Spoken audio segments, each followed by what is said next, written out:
Yo, what is up, everyone? Today we are doing part 4 of What If Ichigo was Shinji's son. Last time we had left it off with Ichigo, killing Kenpachi, and Ichigo kind of recuperating at Urahara's and Ichigo's playground, right? As like the hot tub which Urahara made based on Kirinji's hot tub in the Soul Palace. So last time I did this series, I think it was like, say, give or take, maybe 5 months. I'm kind of revamping a lot of series which I made a while back, and this is one of them, right? Not revamping, but continuing, right? I recorded the finale of Byakuya, the Byakuya series, 5 hours ago. So now I'm recording the next part of this right here, right now. So I'm like, why not? But yeah, without further ado, guys, I'll check out Rogue. He posted What If Naruto Was the God of Destruction, Part 3. I was watching that, and the fight scene between Naruto and Lee, it's like so good. Like how Lee just gets stronger, and then Naruto adapts to that and gets stronger with his God Key form. I forgot what the exact term was, but he got like markings throughout his whole body and shit. I forgot, like, cause some God of Destructions can do that, but I forgot the exact term. If someone knows, you can correct me in the comments, I guess.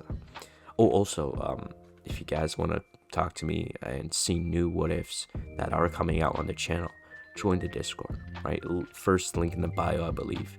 And yeah, also I would credit the thumbnail creator, but I made the thumbnail, so I can't really do that. I mean, hey, if you want to subscribe to Bleach Unbound, I welcome you. It's very much needed. But yeah, without further ado, guys, sit back, relax, and enjoy. Bring that heat, boy.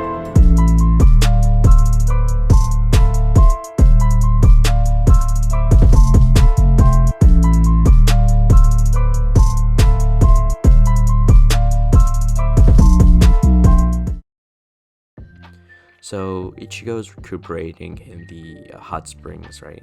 Maybe for like a few hours, as he's in the hot tub, which in a sense heals your skin. As suddenly he'd feel a pressure, right? A presence, as he'd get up.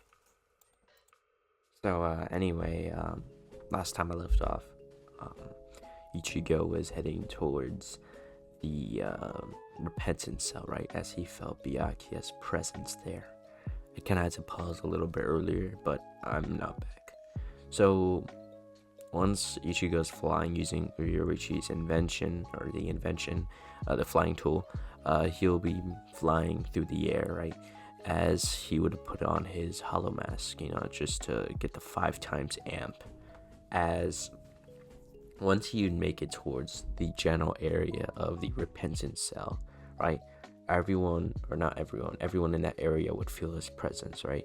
As obviously that'd be most likely just Byakuya and Ukitake. As they'd feel his presence, it was like a hollow and a Shinigami, like hollow presence, but Shinigami Ryotsu. It was like they felt something like Shinji's Ryotsu, like something familiar, but like with hollow essence in it, right? As once they would, once Ichigo would fly down and he would land on the bridge, between the repentance cell and the Gote 13 offices, Ichigo would then look towards Byakuya, right? As they'd both have their hands on their supas, as Ichigo would unsheath, and so would Byakuya, as they'd become blurs, right? Ichigo would then, start clashing with Byakuya, and then, obviously, Byakuya would kind of have the upper hand because, he has lived way longer than Ichigo, but Ichigo has better teachers. Now, if you think about it, Ichigo's trained by Urahara, Shinji, and Hachi. Also Yoruichi when it came to hand-to-hand combat, and his Zanpakuto, him, like, have better parallel in a sense, right? And So, you know, I guess Ichigo in a sense would have better potential, but Byakuya would have better experience. Right? Byakuya like knows more what to do with the blade, but Ichigo knows more techniques. So Ichigo would then split himself into 4 people, like kind of making clones with his Ryatsu, splitting his soul into 4 pieces, as then both like each one of them would do a binding Kido, right? Each one different from the other, right? The first one would just do a simple Bakudo number 61. Then the other one would do 62, being the 100 railing technique, which Shuhei had used against that Arankar. I think that Arankar was like the assistant or the assistant to Baragon, I believe. One of the, I forgot the term, but they each Espada have assistants, I guess you could say, sort of like lieutenants. And yeah, anyway, it's that Kido. Also, Shuhei used it in the light novel, The Can't Fear Your Own World, in the first part when Urahara and Shuhei are fighting this one of Tokinada's underlings. Yeah, just to give you a mental image, if I have to, I'll probably just put a picture of it up, if I can, like if I remember it. But yeah, so that clone would do the 62 of Bakudo, and then the next one would use the golden wind chains, which Hachi used against Kensei in the Turn Back the Pendulum arc, and Urahara used it against Aizen in one of his combination Kidos. So what would happen is, from there, the third clone would then use Bakudo number 99 part 1, just the black ropes that hold somebody down. Then obviously the last clone would use part 2, the bandages, like the bandages would wrap around him, and then the needles would then pretty much not pierce him, but pierce the bandages holding them together. It was like mummifying in a sense. Yeah, I forgot the exact technique, but yeah, afterwards, Naruto would put his my brain. Ichigo would put his hands together. He would clasp his hands together as he would then do part 3 of the Bakudo number 99, as a huge black cube would fall on Byakuya, right? As he was like, he would finally like sigh in relief because he finally, in a sense, sealed Byakuya for now, right? So he'd make a clone to pick up Rukia and just dip, right? Just run to like the underground playground or training ground of Yoruichi. As obviously Aizen would sense this, as he'd gather up Keen and Tozen as they were gonna have a final battle, and Ichigo is ready. I mean, not Ichigo, he's gonna be ready. Okay, let's just say that. So what would happen is, from there, Ichigo would see Okutake, as he would kind of, in a sense, they'd like look at each other, and then they would just like, Okutake would kind of nod in understanding, because this is Rukia, right? What would happen from there is, Ichigo would jump off, as a few seconds later, Byakuya would, there'd be like sakura petals would suddenly like form, like just completely shatter the ceilings, as Ichigo would be diving down from the bridge, heading towards the cave, right, where his clone was. As once he'd make it there, he'd see something interesting. He had saw Aizen with his hand through Rukia's chest, retrieving the Hokyoku, right? As he was kind of confused, right? Like, Rukia was still alive, and Aizen must have used a Kido to retrieve the Hokyoku. As he immediately went into his Bankai, right? As the cylinder part of his blade, he would just start spinning it, right? As a flower would kind of encompass him, right? As once the flower would start to bloom, the fumes and the scents would start to spread to Aizen, right? As he would accidentally inhale it, in a sense. He's always breathing, so like it's unintentional at that point, right? As what would happen is, from there, Aizen would be placed in his hypnosis, right? Once he would look around, he would see about thousands of Ichigo's clones or mirrors looking at him, right? As from there, what would happen is just from the ground, there'd spawn multiple skulls, and like people, like all the hollows that Ichigo has slayed, they are being resurrected to fight against Aizen, right?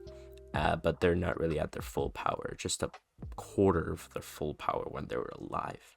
So, but the advantage here is Ichigo has a lot of those hollows because he slays like thousands of hollows in the Substitute Shinigami arc, and just throughout his whole childhood. And so Aizen would look at Ichigo, right? The real Ichigo. He knows how to use Reikaku, and he knows how to see like who is the user, right? As he would see Ichigo, right, he'd be like, oh, Kurosaki, seems you made it here. That's nice, just as I planned, right? This turn of events was interesting. Having Shinji, be your father was one of my greatest plans. Not my greatest though, as obviously his greatest plan is being Soul King, right? So, Aizen would raise his blade and say Kudakere Kyoka as he'd be interrupted, right? As he would say Kudakere Kyoka Suigetsu, or at least he tried to put Ichigo in hypnosis. Suddenly a bandage would wrap around, his blade, right? As Yoruichi would show up, stopping the release, right? As obviously Aizen, in a sense, wasn't focusing on her, and because he was mostly focusing all his attention on Ichigo. So the release would be stopped as Aizen would just try to find another way, right? Not another way, but just another plan of attack. As you look at all these beings summoned from Ichigo, as he'd say, these resurrected hollows that you slayed, they weren't at their full power. They didn't even become Gillians or Adhukas or Vasta Lordes. You still have a long way to go, don't you? As he would then say, Hado no Kyuju. As, Ichigo would tell Yoruichi, get away, as Aizen would then use Kodo Hitsugi, right? The purple box would then summon on Ichigo's resurrected hollows and illusions, just shattering them, right? Just ending them. As once the the aftermath would come along, as there would be nothing just but ashes, right? Because there's only, in a sense, this ability of Ichigo is like Yamamoto's Bankai ability. I think it's south, like the directions. There's east, north, west, and then there's south, right? As what would happen is Ichigo would then try to shunpo to Aizen while the ash is still around, right? As he would slice down, as Aizen would then raise his forearm and block the blade, right? As he would then raise his blade to cut down Ichigo. Ichigo would then kind of bend backwards as it would barely nick his eyebrow, right? Same thing happened with Tozen tried to cut Shinji, kind of a similar circumstance, right? So they'd start fighting, right? They'd still full on start dead ass fighting, right? As what would occur is like the Ryatsu that would be sensed, and this is what Aizen wanted. And the Ryatsu is so powerful that Yamamoto would be forced to come, right? Yamamoto is like shunpoing over there, right? As his presence is outputting, right? It was stated by Ukazaki himself that his Ryatsu was transcendent. He was the first person to be shown as transcendent in the series, I believe. And a little bit afterwards, it was Aizen, but he was the first to be used as a reference point for transcendent Ryatsu. As once he would get there, he would see Aizen alive, fighting against the intruder Ichigo, who looked like Shinji. He legit had blonde hair too, had a similar physique and face, not face, but like he looked like Shinji, right?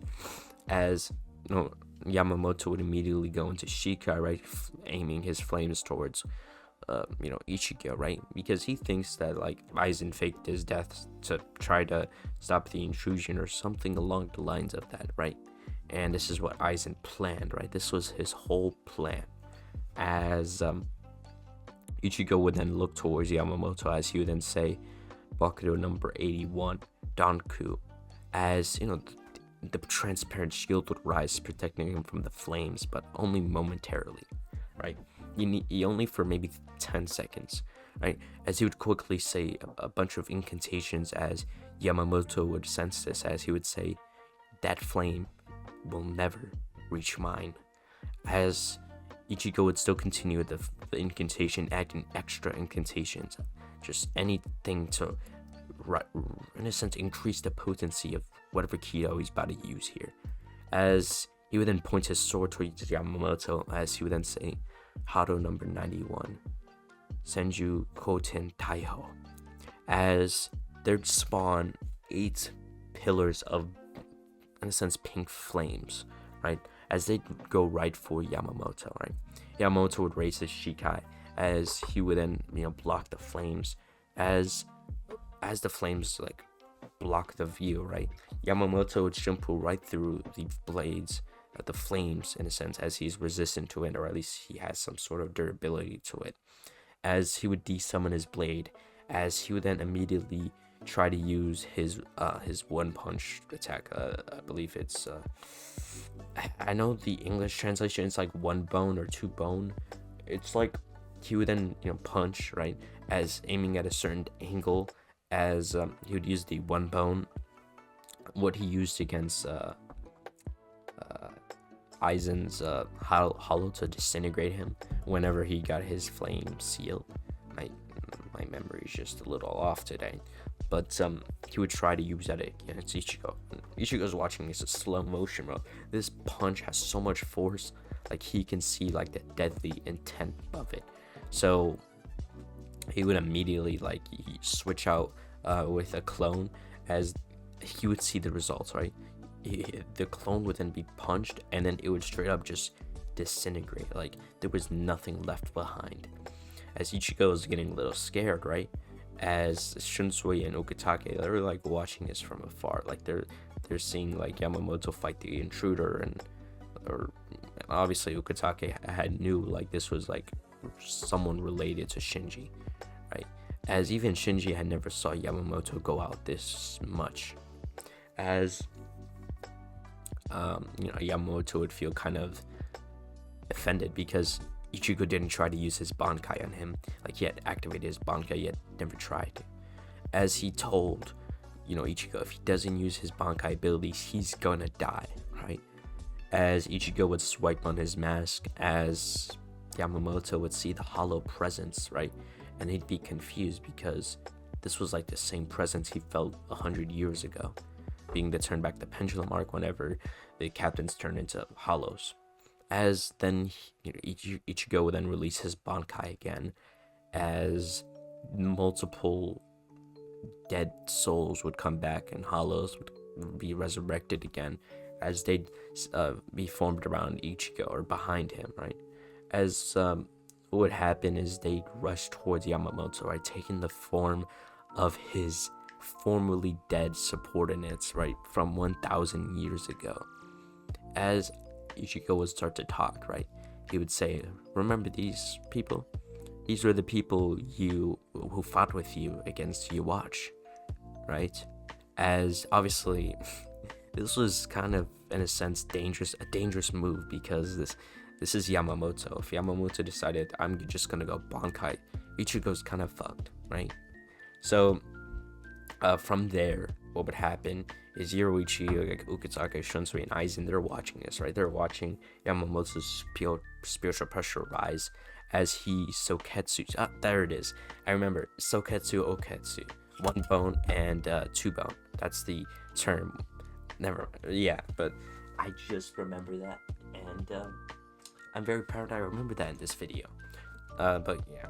So he would try to use Soketsu on all these hollows and use his flames to just end them, and in a sense intake the ash of their remnants, so he can use it if he ever decided to go Bankai, right? From there, what would happen is Ichigo would tell Aizen that all of that ash he had just absorbed really is his failsafe attack, right? As suddenly the ash would kind of be intaken into his spiritual pressure, as he would then say, "You're gonna die from your own spiritual pressure."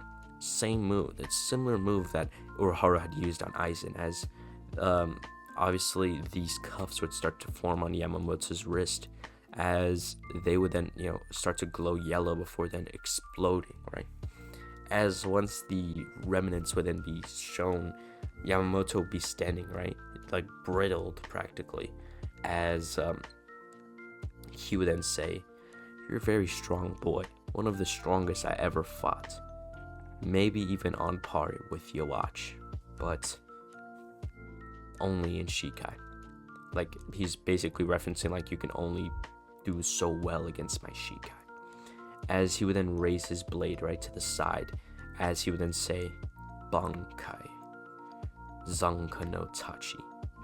As the flames would then disappear, it would then be absorbed to the tip of his blade as Ichigo's fighting with Yamamoto, right? As he's clashing sword swing after sword swing. Ichigo's like, "Where did the flames go?" And as Yamamoto's about to swing down and cut down, Ichigo, he's like, "It went to the tip of the blade," as he raised his forearm and used his blood vein and switched it to defense mode, right? As he had tanked the attack, right? Obviously, not really. I mean, he still had like a bunch of burn marks, but he did not really tank the attack. Obviously, he only survived with his hollow regeneration and his blood vein, or his blood, whatever you want to call it. And what would happen is Ichigo would jump down, right, or jump away, as he'd use one of his Quincy techniques, right? As suddenly a bunch of arrows would then fly down from the sky, right? As he had used, he had used the same technique Yuach had used against Yamamoto, right? Making a sort of perimeter with all these arrows. As then the inside, they would then release a sort of, it would be like the Zilla Schneider in a sense, but a different look in a sense. So all these would form around Yamamoto, as it would then kind of spread the attack like poisonous, almost like poisonous Ryatsu being spread inside the barrier. As Yamamoto would then, be slowly but surely kind of whittled down, but he would still keep going. As Ichigo went up into his like falling corpse, like it's laying down practically, or almost on his knees, I guess you can say, he would then go to swing his blade down, right? As suddenly there was just this flame aura around him. As Ichigo would back up, he'd look again. There was no flames around Yamamoto, and he was confused. As Yamamoto explained that there's 4 directions. This one was the north. As he would say, "You can't see it now, but I'll allow you to see it." As suddenly there's aura of flames would then appear, right? As Yamamoto would say, "You did a good technique, right? Using the dead remnants of my subordinates against me with your illusions. It was smart play, have me become irrational. But I also have that move too." As he would then say, "Zanka no Tachi, south." As he'd summon the trillion dead souls as they start piling upon Ichigo, as as we wonder, what is Ichigo going to do? And that's where we'll be leaving off this part of What If Ichigo was Shinji's son, right? If you enjoyed this series so far, hit the like button, subscribe, hit the bell notification if you want to see the next part of this, or the next part of any other series I have done so far. But yeah, without further ado, guys, have a good day.